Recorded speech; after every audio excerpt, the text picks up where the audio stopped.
कहानी की शुरुआत एक छोटी बच्ची को दिखाते हुए होती है जो एक चिट्ठी पर कुछ लिख रही थी, जिसमें वो लिखती है कि अब वो कभी नहीं बदलेगी और ना ही कभी बड़ी होगी। इतना लिखने के बाद वो अपने घर से बाहर आकर खड़ी हो जाती है और सूरज निकलने का इंतजार करती है, लेकिन जैसे ही वो ऊपर की तरफ देखती है तो उसकी आंखें हमें पीली दिखाई देती है। असल में वो बच्ची एक वैम्पायर थी। अब जैसे ही सूरज निकलता है और सूरज की रोशनी उस बच्ची पर पड़ती है तो उसका पूरा शरीर जलने लगता है, जिससे वो मर जाती है। इसके बाद हम देखते हैं कि दिन के समय पूरी दुनिया में कोई भी इंसान दिखाई नहीं देता है और पूरी दुनिया एक खाली जगह बन जाती है। अब ऐसा इसलिए हुआ क्योंकि 10 साल पहले एक इन्फेक्टेड चमगादड़ की वजह से पूरी दुनिया में प्लेग जैसी खतरनाक बीमारी फैल गई थी, जिससे ज्यादातर इंसान वैम्पायर्स बन चुके थे जो अपनी भूख मिटाने के लिए इंसानों का शिकार करके उनका खून पीते थे, जिस वजह से पूरी दुनिया में इंसानों की पॉपुलेशन बड़ी तेजी से कम होने लगी और धरती पर सिर्फ 5% ही इंसान रह गए और बाकी सब वैम्पायर बन गए। अब क्योंकि वैम्पायर्स इंसानों का खून पीकर ही जिंदा रहते थे, इसलिए इंसानों की पॉपुलेशन कम होने से वैम्पायर्स की भूख मिटाने के लिए इंसानी खून की कमी होने लगी थी। इसलिए वैम्पायर रिसर्चर्स वैम्पायर्स की पॉपुलेशन का पेट भरने के लिए इंसानी खून के जैसे ही खून बनाने में लगे हुए थे। वहीं कुछ अच्छे वैम्पायर्स भी थे जो इंसानों को बचाने के लिए लड़ाई लड़ रहे थे, क्योंकि वैम्पायर्स द्वारा इंसानों को पकड़कर लैब में अपनी खून की जरूरत पूरी करने के लिए पाला और मारा जा रहा था। यहाँ से सीन शिफ्ट होता है और हम रात का समय देखते हैं, जहाँ सड़कों पर फिर से लोग दिखने लगे थे। ये सभी वैम्पायर्स थे जो रात को ही बाहर निकलते थे। ये सारे वैम्पायर्स इंसानों की तरह ही जीते थे और रात होते ही अपने अपने काम पर चले जाते थे। यहाँ पर हम एक बूढ़े वैम्पायर को देखते हैं जो रास्ते से गुजर रहे कुछ वैम्पायर लोगों से ब्लड लेने के लिए उन पर अटैक करने की कोशिश कर रहा था, जिससे वो वैम्पायर्स उस बूढ़े वैम्पायर से डर रहे थे कि तभी वहाँ पुलिस आकर उसे बिजली के झटके देकर कंट्रोल करती है। वहीं हम डॉक्टर एडवर्ड डाल्टन को अपनी कार से अपने काम पर जाते हुए देखते हैं। डॉक्टर एडवर्ड ब्रोमली मार्क्स नाम के एक वैम्पायर की कंपनी में काम करता था। ब्रोमली की ये कंपनी दवा बनाने के साथ साथ वैम्पायर्स को ब्लड सप्लाई भी करती थी। एडवर्ड वहाँ सभी रिसर्चर्स का चीफ था। अब बिल्डिंग की सिक्योरिटी से गुजरने के बाद एडवर्ड एक रूम में जाता है जहाँ इंसानों को पकड़कर मशीनों में जकड़ दिया जाता है और उनका खून निकालकर इस कंपनी के रिसर्चर उस खून पर एक्सपेरिमेंट करते हैं। असल में वो इंसानों के खून जैसा ही नकली खून बनाने की कोशिश कर रहे थे, जिससे वो उस नकली खून से वैम्पायर्स की भूख मिटा सकें, जिनमें उन रिसर्चर्स के साथ एडवर्ड भी शामिल था। असल में एडवर्ड भी एक वैम्पायर था, लेकिन उसे इंसानों को ऐसे मशीनों में कैद रखना बिल्कुल भी सही नहीं लगता था और वो अपने इस काम से बहुत दुखी था। इसलिए वो वैम्पायर होने के बावजूद भी इंसानों का खून नहीं पीता था और सिर्फ जानवरों का ही खून पीता था, वो भी कभी कभार। अब यहाँ से एडवर्ड अपनी लैब में जाकर ह्यूमन ब्लड के जैसा ही ब्लड बनाने की कोशिश करता है, लेकिन उसका ये टेस्ट फेल हो जाता है। इसके बाद वो इस कंपनी की मीटिंग में जाता है, जिसमें उसका बॉस यानी इस कंपनी का मालिक चार्ल्स ब्रोमली, उसी की लैब में काम करने वाला उसका साथी क्रिस्टोफर, सिटी कमिश्नर और एक आर्मी ऑफिसर शामिल होते हैं। अब इस मीटिंग में उन्हें पता चलता है कि जिन वैम्पायर्स को खून नहीं मिल रहा वो एक खतरनाक क्रीचर में बदल रहे हैं, जिनको वो सबसाइडर कहते थे। इंसानी खून न मिलने की वजह से उनके कान लंबे और सर आगे से सिकुड़ गया था और इतना ही नहीं, उनमें सोचने की शक्ति भी कम हो रही थी। ये सबसाइडर्स खून के लिए वैम्पायर्स पर भी अटैक करने लगे थे। इसीलिए फिल्म की शुरुआत में वो बूढ़ा वैम्पायर खून न मिलने से इतना आक्रामक बन चुका था, क्योंकि वो सबसाइडर में बदल रहा था। अब क्योंकि धरती पर ह्यूमन पॉपुलेशन सिर्फ 5% ही बची थी, इसीलिए कंपनी का मालिक उनको कहता है कि हमें जल्द से जल्द इंसानी खून जैसा खून बनाना होगा, नहीं तो खून की कमी की वजह से बाकी वैम्पायर्स भी सबसाइडर बन जाएंगे। मीटिंग के बाद ब्रोमली एडवर्ड को कुछ पर्सनल बात करने के लिए अपने ऑफिस में ले जाता है। वहाँ सर्व की गई कॉफी को ब्लड के साथ मिक्स देखकर एडवर्ड कॉफी पीने से मना कर देता है। इसके बाद ब्रोमली उसे बताता है कि उसे कैंसर हुआ था, लेकिन वैम्पायर बन जाने के कारण वो ठीक हो गया। वो कहता है कि उसकी बेटी वैम्पायर नहीं बनना चाहती थी, इसलिए वो घर से भाग गई थी। ब्रोमली एडवर्ड को कहता है कि मैं जानता हूँ तुम इंसानों को बचाना चाहते हो, इसलिए तुम्हें जल्द ही ह्यूमन ब्लड जैसा ब्लड बनाना होगा। इसके बाद एडवर्ड अपनी लैब में चला जाता है और अपने साथी क्रिस्टोफर के साथ ये सारी बातें डिस्कस करता है। क्रिस्टोफर उसे हिचकिचाते हुए बताता है कि एक बंदर पर टेस्ट कर रहा हूँ और इस टेस्ट को आगे बढ़ाने के लिए मुझे कुछ और टेस्ट करने होंगे, जिससे शायद हम ब्लड बना सकें। कुछ समय बाद रिसर्चर एक कैदी पर टेस्ट शुरू करते हैं। वहीं ब्रोमली और कुछ ऑफिसर्स विंडो से इस टेस्ट को होता देख रहे थे। एडवर्ड उस इंसान के बॉडी में ब्लड का सब्स्टिट्यूट डालता है, जिससे पहले वो इंसान थोड़ा अच्छा महसूस करता है, लेकिन बाद में जब पूरा सब्स्टिट्यूट बॉडी में चला जाता है तो वो उल्टी करने लगता है और उसकी बॉडी चेंज होने लगती है और शरीर में छाले पड़ने लगते हैं। रिसर्चर उसे तुरंत पकड़ लेते हैं और एपिमोन नाम की दवा इंजेक्शन के जरिए उसकी बॉडी में डालते हैं, जिससे उसका हिलना बंद हो जाता है और बॉडी पहले जैसी हो जाती है। लेकिन इसके तुरंत बाद उसकी पूरी बॉडी एक्सप्लोड हो जाती है। उस रात एडवर्ड लैब से घर चला जाता है और रास्ते में अपनी कार में न्यूज देख रहा होता है जिसमें ब्लड की रेशनिंग से होने वाले दंगों के बारे में बताया जाता है, यानी वैम्पायर लोग ब्लड कम दिए जाने की वजह से दंगा करने लगे थे। इसी बीच एडवर्ड के कान खुजलाने लगते हैं और वो आईने में अपने कानों को देखने लगता है जो लंबे और पॉइंटेड होने लगे थे। इस बीच ध्यान बंटने की वजह से वो सामने आने वाली कार को नहीं देख पाता है, जिससे लास्ट मोमेंट में उसे कार घुमाकर रोकना पड़ता है, लेकिन वो दूसरी कार सड़क के किनारे लगे घेरे में टकरा जाती है। एडवर्ड हेल्प करने के लिए बाहर आता है, लेकिन उसके हाथ में एक तीर लगती है। तभी दूसरी कार से कुछ लोग बाहर आते हैं जो इंसान थे और उनकी लीडर ऑड्री बेनेट थी, जिसके पास एक क्रॉसबो नाम का हथियार था जो उसे वैम्पायर से प्रोटेक्ट करता था। उसी ने एडवर्ड पर तीर चलाया था, लेकिन अचानक वहाँ पुलिस कार की आवाज आती है। एडवर्ड उन इंसानों से कहता है कि वो लोग उससे न डरें क्योंकि वो बस उनकी मदद करना चाहता था। फिर वो उन लोगों को अपनी कार में बैठने को कहता है। थोड़े हिचकिचाहट के बाद वो लोग मान जाते हैं। एडवर्ड अपने कार का डे प्रोटेक्शन सिस्टम ऑन कर देता है, जिससे सारी विंडोज ब्लैक हो जाती है और जैसे ही पुलिस आती है वो अपने हाथ में लगा हुआ एरो निकाल लेता है। जब पुलिस वाला उससे इंसानों के बारे में पूछता है तो वो इंसानों की गलत डायरेक्शन बताकर कहता है कि वो लोग भाग गए हैं। कार में ऑड्री को एडवर्ड का आईडी बैज मिलता है, जिससे उसे एडवर्ड का पेशा और उसका डेट ऑफ बर्थ पता चलता है। जब पुलिस चली जाती है तो वो लोग कार से निकलते हैं और ऑड्री एडवर्ड को बर्थडे विश करती है। फिर वो सब चले जाते हैं। कुछ समय बाद एडवर्ड घर पहुंचता है और तभी सारे वैम्पायर्स के लिए एक अनाउंसमेंट होती है जो सनराइज के लिए वार्निंग देती है। एडवर्ड घर पहुंचकर डिनर करता है और फिर अपने प्लांट्स की देखभाल करने लगता है। अचानक उसके घर में उसका भाई फ्रैंकी डैल्टन आता है जो आर्मी में होने की वजह से महीनों से उससे नहीं मिला था। फ्रैंकी एडवर्ड से बर्थडे पार्टी देने के लिए कहता है। इस पर एडवर्ड कहता है कि वो अब 35 साल का हो गया है। फिर फ्रैंकी कहता है कि उन्हें बर्थडे सेलिब्रेट करना चाहिए और उसके लिए वो 100% प्योर इंसान के ब्लड की महंगी बोतल लेकर आया था। वो 2 ग्लास में ब्लड डालता है और अपने भाई को पिग का ब्लड पीने की बात पर चिढ़ाता है, लेकिन एडवर्ड ब्लड पीने से मना कर देता है और इस बात पर फ्रैंकी को गुस्सा आ जाता है और दोनों में बहस शुरू हो जाती है। फ्रैंकी कहता है कि एडवर्ड इंसान के ब्लड को हाथ नहीं लगाता है, लेकिन अभी भी उसी कंपनी के लिए काम करता है जो अपने फायदे के लिए इंसानों को पालते और मारते हैं। इस पर एडवर्ड कहता है कि ब्लड का सब्स्टिट्यूट तलाशने के लिए उसे ये बुरा काम करना जरूरी है, लेकिन वो फ्रैंकी से भी नाराजगी जाहिर करता है क्योंकि वो आर्मी के लिए इंसानों का शिकार करता है। फिर अचानक एडवर्ड ब्लड की बोतल को उठाकर सारा ब्लड ड्रेन में डालने लगता है कि तभी फ्रैंकी बोतल उसके हाथ से लेकर दीवार में मार देता है। इसके बाद फ्रैंकी जाने की कोशिश करता है, लेकिन एक सबसाइडर उसके रास्ते में आ जाता है और वो नहीं जा पाता। वो क्रीचर किचन में जाता है और दीवार के ऊपर जो ब्लड था उसे चाटने लगता है और उसके बाद टेबल के ऊपर रखे ग्लास को भी चाटता है। इसी बीच फ्रैंकी एक चाकू उठा लेता है, जिससे सबसाइडर चौंक जाता है और फ्रैंकी को दीवार की तरफ धक्का देता है। फ्रैंकी ग्लास के टेबल पर गिर जाता है, जिससे टेबल का कांच टूटकर बिखर जाता है और कुछ सेकंड के लिए फ्रैंकी बेहोश हो जाता है। फिर सबसाइडर एडवर्ड की तरफ बढ़ता है। एडवर्ड एक स्टूल को उठाकर उसे रोकने की कोशिश करता है और साथ ही अपने भाई को होश में लाने के लिए उसका नाम लेकर पुकारता है।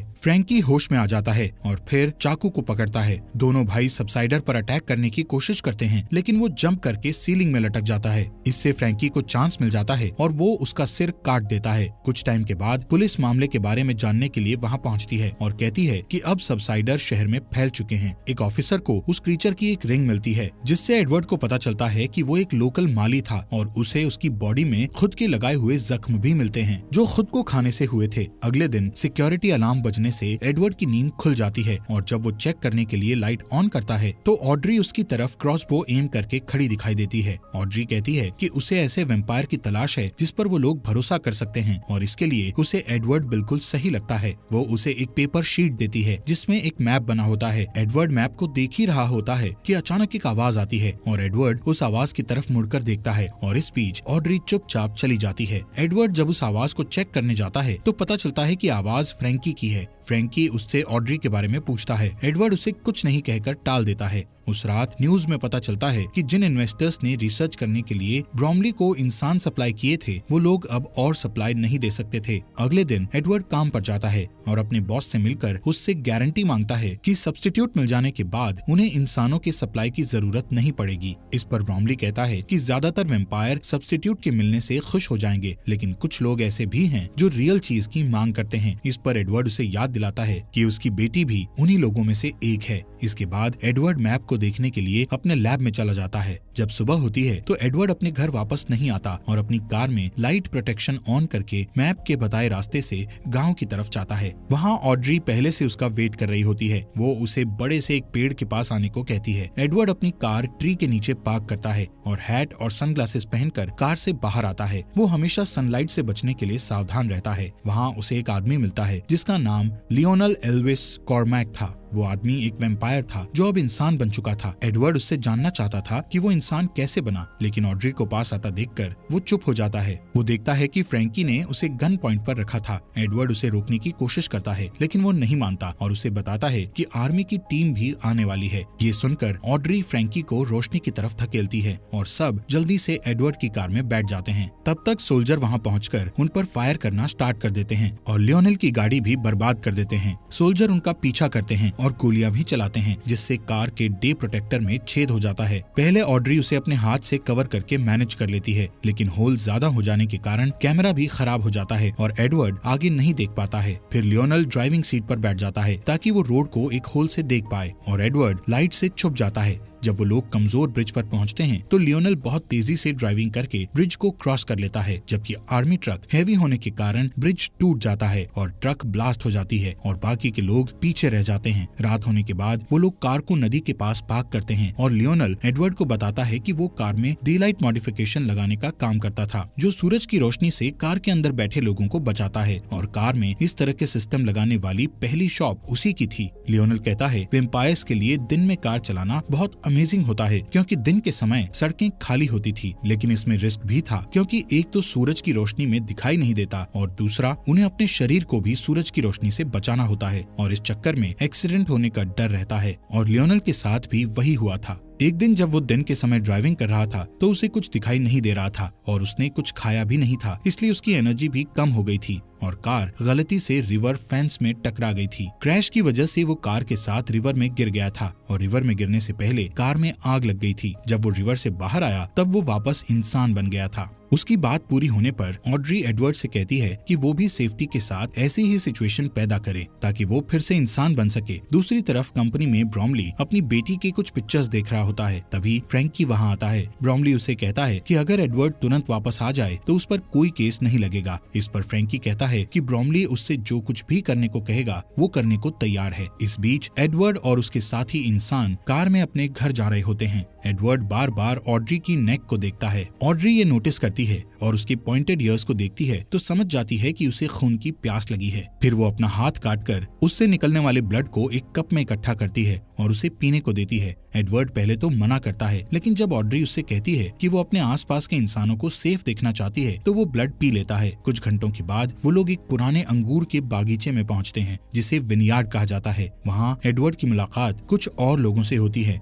जिनका लीडर जार्विस नाम का आदमी होता है जो बचे हुए इंसानों को ढूंढने में उनकी हेल्प करता है। घर के अंदर जाने के बाद वो वैम्पायर पॉलिटिशियन वेस टर्नर से मिलता है जो ह्यूमन राइट्स के लिए लड़ता है और इंसानों की जान बचाने में हेल्प करता है। उधर कंपनी में ब्रॉमली देखता है कि उसकी मशीन इंसानों से खाली हो चुकी है और अब वहाँ कोई इंसान नहीं बचा था। रिसर्चर एक ह्यूमन बॉडी को निकाल के लाते हैं जिसमें से पूरा ब्लड निकाला जा चुका था और अब वो किसी काम का नहीं रहा था। यहाँ सीन शिफ्ट होता है और मेट्रो स्टेशन पर एक कॉफी शॉप को दिखाया जाता है जहाँ एक आदमी शिकायत करता है कि उसकी कॉफी में ब्लड नहीं है। इस पर वहाँ काम करने वाली औरत कहती है कि उसे कॉफी में सिर्फ 5% ब्लड मिलाने का ऑर्डर है, लेकिन वो आदमी नहीं मानता और एक ब्लड बैग चुरा लेता है और जब वो उसे पीने के लिए खोलने की कोशिश करता है तो ब्लड चारों तरफ बिखर जाता है जिससे आसपास जमा सभी लोग ब्लड पीने के लिए पागल हो जाते हैं और हंगामा करने लगते हैं। ये देखकर पुलिस वाले वहाँ आते हैं और उन्हें बिजली के झटके देते हैं। अगले दिन विनयार्ड में एडवर्ड एक टेस्ट करने के लिए लियोनेल से कुछ ब्लड लेता है और उससे उस दिन के बारे में बात करता है जब वो इंसान बना था। एडवर्ड को लगता है कि सूरज की रोशनी से होने वाली जलन को कंट्रोल करने के लिए ब्लड के सब्स्टिट्यूट का टेस्ट बॉडी के अंदर ही किया जा सकता है। कुछ घंटे काम करने के बाद जब वो ब्रेक लेने के लिए लैब से बाहर जाता है तो ज्यादातर इंसान उससे दूर हो जाते हैं क्योंकि वो एक वैम्पायर था। फिर ऑड्री वहाँ आती है और उसे कहती है कि सबको उससे डर लगता है, लेकिन उसे विश्वास है कि वो उनकी हेल्प कर सकता है। एडवर्ड कहता है कि वो वैम्पायर नहीं बनना चाहता था, लेकिन फ्रैंकी ने उसे धोखे से वैम्पायर बना दिया था। फिर एडवर्ड नोटिस करता है कि वहाँ बड़े बड़े टैंक्स थे जिनमें अंगूर को खमीर करके शराब बनाई जाती थी। ऑड्री कहती है कि वो सारे टैंक्स एयर टाइट हैं। फिर वो दोनों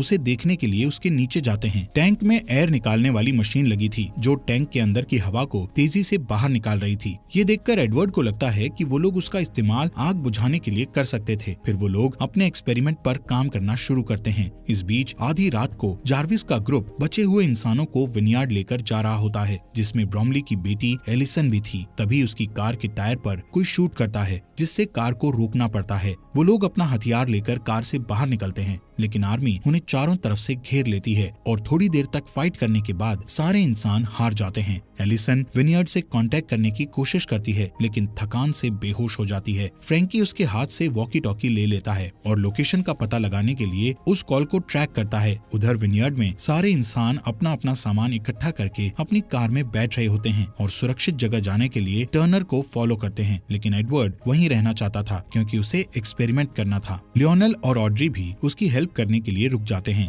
इधर एलिसन को जब होश आता है तो वो खुद को अपने फादर के ऑफिस में पाती है और जब उसका फादर ब्रोमली आता है तो वो एक चाकू उठा लेती है। एलिसन अपने पिता से अपने दोस्तों को छोड़ देने के लिए कहती है। ब्रोमली कहता है कि वो उसे देखकर खुश है और उसे गले लगा लेता है। फिर कहता है कि वो उसके दोस्तों के लिए कुछ नहीं कर सकता है। इस पर एलिसन उसे धकेल देती है और डोर की तरफ भागती है, लेकिन एक सोल्जर उसे हिट करता है और वो बेहोश हो जाती है। ब्रोमली को रियलाइज होता है कि उसकी बेटी ने उसे चाकू मार दिया है। अगले दिन विनयार्ड में एक्सपेरिमेंट स्टार्ट होने वाला होता है। ऑड्री मॉनिटर्स को देखने का जिम्मा लेती है और लियोनेल टैंक के नीचे एडवर्ड के साथ रहता है। एडवर्ड के चेस्ट में एक हार्ट मॉनिटर अटैच किया जाता है और उसे एक वेट ब्लैंकेट से कवर किया जाता है। प्रोसेस बहुत सिंपल होता है। वो लोग टैंक को ओपन करते हैं जिससे सनलाइट अंदर आती है और एडवर्ड चलने लगता है और उसके बाद वो लोग एयर एक्सट्रैक्टर यानी हवा निकालने वाली मशीन को यूज करके आग को बुझा देते हैं। पहले 2 बार में उनकी कोशिश फेल हो जाती है, लेकिन तीसरी बार में वो लोग एडवर्ड को लंबे समय तक जलने देते हैं और इस बार उनका टेस्ट कामयाब हो जाता है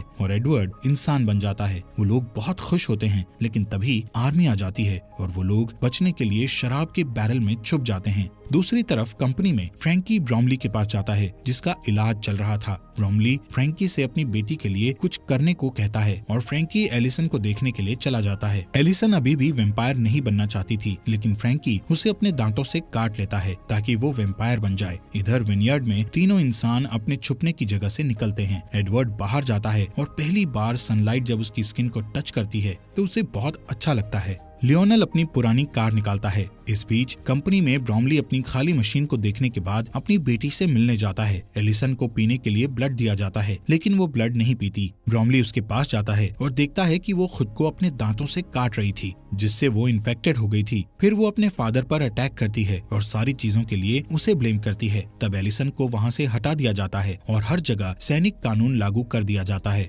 जिसके बाद वो लोग सड़कों पर सबसाइडर से फ्रीली लड़ सकते थे। इस दौरान ऑड्री, एडवर्ड और लियोनेल टर्नर के कैबिन में आते हैं, जहां वो देखते हैं कि सारे इंसान मर चुके हैं। ऑड्री को लगता है कि अब कोई उम्मीद नहीं बची, लेकिन एडवर्ड कहता है कि वो किसी को जानता है जो उनकी मदद कर सकता है। इस बीच क्रिस्टोफर को लैब में दिखाया जाता है, जो अभी भी एक्सपेरिमेंट कर रहा था। उधर आर्मी सबसाइडर्स को घसीटकर सनलाइट में मरने के लिए लेकर जा रही होती है और एलिसन भी उनमें से एक होती है। उसे मरता देखकर फ्रैंकी को अपनी गलती का एहसास होता है। उस रात क्रिस्टोफर अपने घर आता है तो एडवर्ड ऑड्री और लियोनेल को अपने लिए वेट करते हुए देखता है। एडवर्ड उससे कहता है कि उसके पास एक सोल्यूशन है जो सब्स्टिट्यूट से बेटर है और उसे हेल्प करने के लिए कहता है। उनकी बातचीत फोन रिंग होने की वजह से रुक जाती है। क्रिस्टोफर कॉल रिसीव करने के लिए चला जाता है। जब उसे आने में लेट हो जाता है तो सबको शक होता है और ऑड्री चेक करने उसके पीछे जाती है। एडवर्ड और लियोनेल उसके कोट को चेक करते हैं। यहाँ पता चलता है कि क्रिस्टोफर ने अपना फोन शुरुआत से कंपनी के साथ कॉल पर रखा हुआ था और कंपनी के सभी लोग जान गए थे कि एडवर्ड और उसके साथी कहाँ हैं।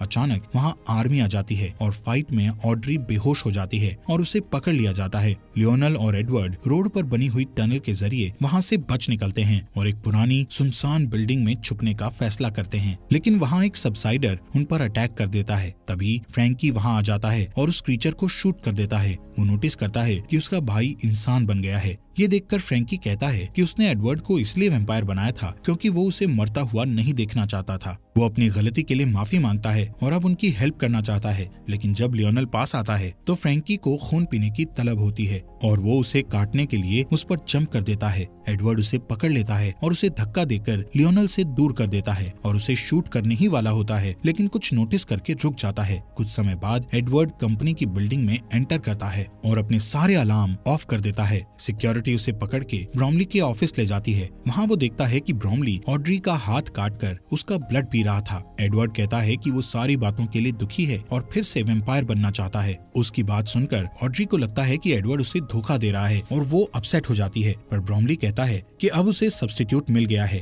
और इसलिए उसे एडवर्ड की जरूरत नहीं है और वो उसे बुज़दिल कहता है। इस पर एडवर्ड ब्रॉमली से कहता है कि वो भी एक बुज़दिल है जो अपनी खुद की बेटी को वैम्पायर में नहीं बदल पाया। इस बात से ब्रॉमली को गुस्सा आ जाता है और वो एडवर्ड को काट लेता है, लेकिन एडवर्ड कोई रिएक्शन नहीं देता क्योंकि ये एडवर्ड का प्लान था। अब ब्रॉमली इंसान में बदलने लगता है। फिर एडवर्ड को याद आता है कि फ्रैंकी भी ऐसे ही ह्यूमन में बदल गया था। इससे पता चलता है कि जो वैम्पायर ठीक होकर ह्यूमन बन चुके थे उनका ब्लड ही सोल्यूशन बन गया था। इतने में ब्रॉमली अलार्म प्रेस करके सिक्योरिटी को बुलाता है। तभी आर्मी ट्रक वहाँ पहुँच जाती है। सोल्जर अपनी गाड़ियों से बाहर आते हैं और डोर ओपन करके देखते हैं कि ब्रॉमली चेयर में बंधा हुआ है। सारे वैम्पायर पागल हो जाते हैं और उसका खून पीकर अपना पेट भरने लगते हैं। इस दौरान ऑड्री और एडवर्ड कुछ हथियार लेकर नीचे आते हैं और बिल्डिंग से निकलने ही वाले होते हैं, लेकिन बहुत सारे सोल्जर आकर उनका रास्ता रोक देते हैं। इतने में एक कार ग्लास डोर को तोड़ते हुए अंदर आती है, जिसमें लियोनल और फ्रैंकी बैठे होते हैं। वो सोल्जर्स को हिट करते हुए एडवर्ड तक पहुंच जाते हैं ताकि उसे बचा सकें,